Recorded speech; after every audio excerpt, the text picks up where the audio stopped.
রেলগাড়ির কামরায় হঠাৎ দেখা, ভাবিনি সম্ভব হবে কোনোদিন।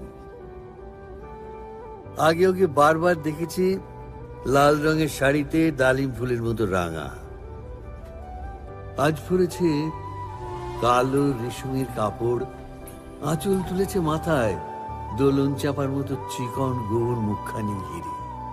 মনে হলো কালো রঙে একটা গভীর দূরত্ব ঘনিয়ে নিয়েছে নিজের চারদিকে, যে দূরত্ব সর্ষে ক্ষেতের শেষ সীমানায় শালবনের নীলাঞ্জনে। থমকে গেল আমার সমস্ত মনটা। চেনা লোককে দেখলেন অচেনার গাম্ভীর্য। হঠাৎ খবরের কাগজ ফেলে দিয়ে আমাকে করলে নমস্কার, সমাজবিধির পথ গেল খুলে, আলাপ করলেন শুরু। কেমন আছো, কেমন চলছে সংসার ইত্যাদি।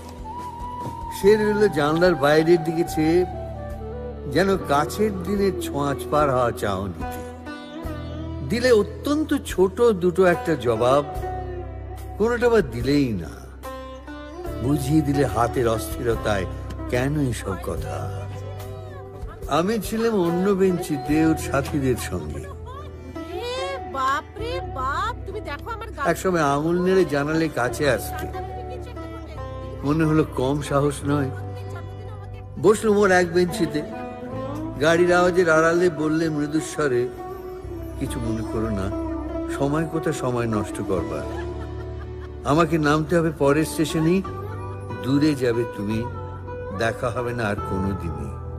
তাই যে প্রশ্নটার জবাব এতকাল থেমে আছে, শুনবো তোমার মুখে। সত্য করে বলবে তো? আমি বললেন বলবো।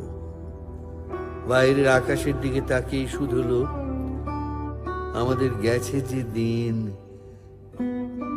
একেবারেই কি গেছে? কিছুই কি নেই বাকি?